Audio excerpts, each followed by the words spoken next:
शरीर की शुद्धि तो नहाने से होती है। जैसे आप 4 दिन न नहाओ ना तो शरीर में से स्मेल आने लग जाएगी, 2 दिन में आने लग जाएगी, और गर्मी में तो 1 दिन में आने लग जाएगी, है ना। तो अर्ध गायत्राण शुद्धि, शरीर की शुद्धि होती है जल से। मन सत्येन शुद्धि, और मन की शुद्धि किससे होती है? सत्य से, सत्य के आचरण से। मन कब शुद्ध होता है आपका? मन में पवित्रता कब आती है? जब आप सत्य का व्यवहार करते हो, सत्य बोलते हो। ऐसा नहीं बोल कुछ और रहे हो, जीव तो तुम्हारी कुछ और बोल रही है, मन में कुछ और है। तो मन में शुद्धता नहीं है, मन में अपवित्रता है। मन में, जैसे कई बार आपने कहावत सुनी होगी ना, लोग कहते हैं तेरे मन में पाप है, बोलते ना, तो कुछ बात हमसे छिपा रहा है या छिपा रही, तो क्या कहा जाता है? तेरे मन में क्या है? कुछ खोट है, कुछ पाप है। तो पाप कब रहता है पता है? जब मन में असत्यता रहती है, सत्यता नहीं आती। अर्ध गायत्राण शुद्धंति मन सत्येन शुद्धति विद्या तत्वभ्याम भूतात्मा। और आत्मा की शुद्धि किससे होती है? तप से, विद्या से, ज्ञान से, नॉलेज से। शरीर को कोई मतलब नहीं नॉलेज से क्या है ना, ये तो जड़ है। ज्ञान का जो महत्व है वो है आत्म तत्व का, आत्मा का। अर्ध गायत्राण शुद्धंति मन सत्येन शुद्धति विद्या तत्वभ्याम भूतात्मा। और बुद्धि, एक मंत्र बोलते ना आप लोग, भूर्भुवस्सुः तत्सवितुर्वरेण्यं भर्गो देवस्य धीमहि धियो यो नः प्रचोदयात्। इसमें जो है धियो यो नः, ये बुद्धि के लिए कहा गया।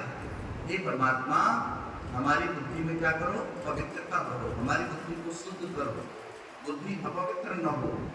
इसलिए कहा ये बुद्धि जो शुद्ध होती है वो ज्ञान से शुद्ध होती है, वो विद्या से शुद्ध होती है, वो अपने टीचरों की शरण में बैठ करके, आचार्यों के सानिध्य में बैठ करके बुद्धि में पवित्रता आती है।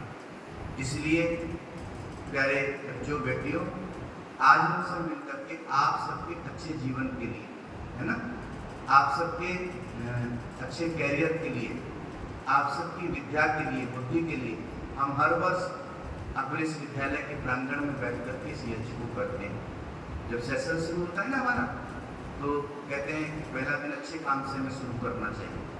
तो यज्ञ के साथ में अपनी मैडम पूजा जी और उनसे पहले जितने भी हमारे यहाँ इस विद्यालय के हेड रहे हैं वो सब आज के दिन इस यज्ञ को करते रहे हैं। सत्र जिस दिन शुरू होता है उस दिन सबसे पहला काम यज्ञ ही होता है। और एक यज्ञ जिस दिन आप यहाँ से जाओगे जब, है ना, उस दिन भी करते हैं हम लोग। जिस दिन आप जाते हो ना, इसे क्या बोलते हैं इसमें? फेयरवेल, है ना, संस्कृत में तो उसको बोलते हैं समावर्तन संस्कार। जब विद्यार्थी अपने गुरु के पास से जाता है विद्या को लेकर के, संस्कृत में क्या बोलते हैं? समावर्तन संस्कार। और विदाई समारोह भी बोलते हैं ना हिंदी में, इंग्लिश में बोलते हैं, भोजन भी करते हैं। तो आओ मिल करके। मैंने ये बात आपको इसलिए कही कि आपने जल पिया ना अभी। जल क्या है? जल को क्या बोलते हैं बताओ? अरे गुमसुम क्यों बैठी हो? पढ़े तुम तो कॉलेज में आ गए। एलकेजी यूकेजी वाले बच्चों के साथ में हवन में गुमसुम बैठते हैं वो तो, है ना। 8th क्लास के बच्चे भी गुमसुम। अब तो तुम तो कॉलेज में हो तो बोलना चाहिए ना। जल को क्या बोलते हैं बताओ? जल को कहते हैं अमृत। क्या बोलते हैं बोलो? अमृत की मीनिंग क्या होती है बोलो? अमृत क्या, किसको कहते हैं अमृत को? अरे इतना सरल शब्द है अमृत, जो कभी मरता नहीं है। अमृत किसको कहते हैं बोलो? पिया था ना जब देवताओं में दैत्यों में लड़ाई हुई थी तो पी लिया था अमृत। अमृत किसको कहते हैं बताओ? जो कभी मरता। कौन नहीं मरता? नहीं, अरे कहाँ चले गए? जल नहीं मरता। जल की बात हो रही है, कहाँ बन जाती है जल्दी से? अमृत किसको कहा? जल को कहा। अच्छा जल मरता है क्या कभी? नहीं मरता। अभी आप एक किसी चतुर व्यक्ति ने कहा मैडम ये मर जाता है। मैंने कैसे मरेगा? गैस पर रख देंगे और गैस चला देंगे तो वो करेगा सारा खत्म हो जाएगा। अरे वो खत्म नहीं होता, वो वाष्प बन करके वायुमंडल में चला जाता है, मरता नहीं है कभी। जल कभी नहीं मरता। इसलिए जल को क्या कहा गया? अमृत कहा। और आपने क्या बोला? अमृतो वस्त्रमसि। जब व्यक्ति आचमन करता है ना, तो जैसे जल नहीं मरता, वो अमृत है।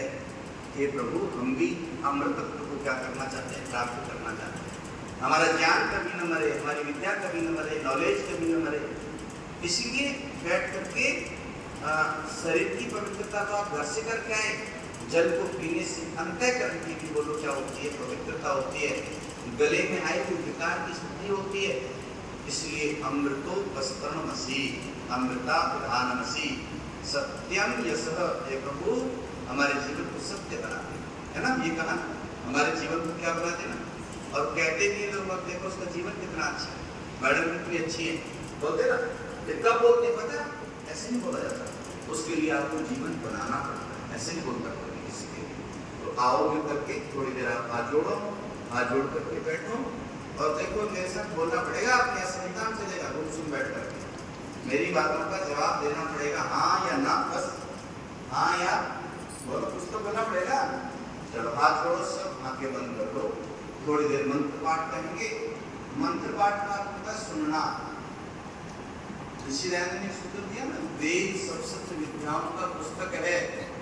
वेद का पढ़ना पढ़ाना और सुनना सुनाना। घर में जो पंडित जी आते हैं कथा बोलते हैं, कितने लोग कथा कहते हैं? किसी के घर में कथा होती है, सत्संग होता है, हवन होता है, कितने लोग बोलते हैं? एक ही बोलता है, पंडित जी बोलता है। हाँ क्या होता है? हाँ क्या कह रहे हैं भाई? जब पंडित जी घर में कथा करे तो इतनी सरल बात का उत्तर नहीं दे पा रही हो तुम बताओ। जब घर में सत्संग होता है, अब यहाँ तुम सब बैठे हो, कितने लोग बोल रहे हैं? बोल तो नहीं रहे, पंडित जी बोल रहा है खाली। तो जब सत्संग होती है तो अब तुम सब क्या कर रहे हो? सुन रहे हो। तो जो बोलता, अब सुन जाते हैं, समझो, जो बोलता है या सुनता है, जितना आनंद मुझे बोलने में आ रहा है ना, उतना ही तुम्हें सुनने में आ रहा है। तो जितना लाभ मुझे बोलने में हो रहा है, उतना ही आपको सुनने में हो रहा है, सीधी बात है। तो वेद क्या कहता है? ऋषि क्या कहते हैं? वेद सब विद्याओं का पुस्तक है। वेद का पढ़ना पढ़ाना और सुनना सुनाना। पढ़ा जाए या पढ़ाया जाए, टीचर जब क्लास में पढ़ाता है ना, पूरी मेहनत करता है, तो बच्चे भी आनंद लेते हैं उसकी शब्दों का। बोर्ड पर जब वो लिखता है तो बच्चे भी लिखना शुरू कर देते हैं। तो आओ करके मैं वेद के थोड़े से मंत्र आपको कहूँगा, आप उनको सुनेंगे, सुन करके अपने जीवन को पवित्र करेंगे। अब ईश्वर स्तुति प्रार्थनोपासना मंत्र। ओम विश्वानि देव सवितर्दुरिता निपरासुभ यद्भद्रं तन्न आसुभ। ओम हिरण्यगर्भा समवर्तताग्रे भूतस्य जाता पतिरेक आसी सदा भार पृथ्वीं ध्यामुते मां कस्मै देवाय हविषा विधेमा।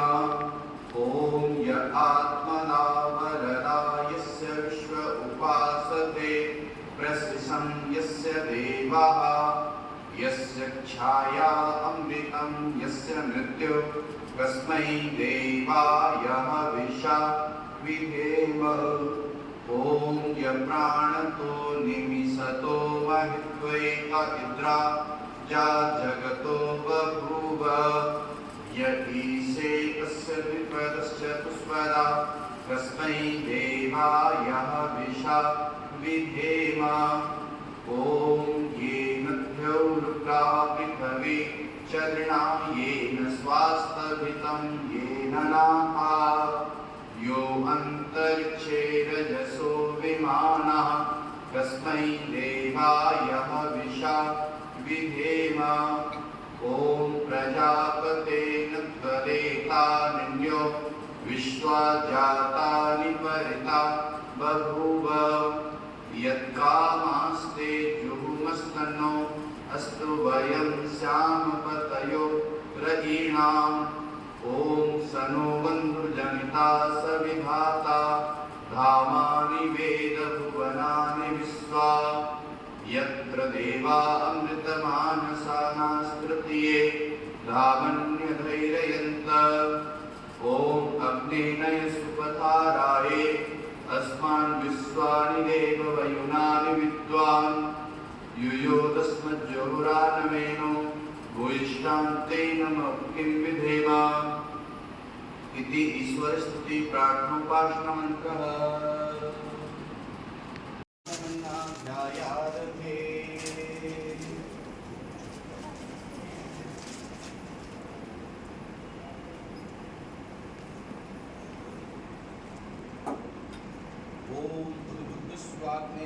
जागृहीत्वमिष्टाभूते संसृजे कामयं च अस्मिन् समस्ते अद्भुतस्मिन् विश्वे देवा यजमानश्च सीदत।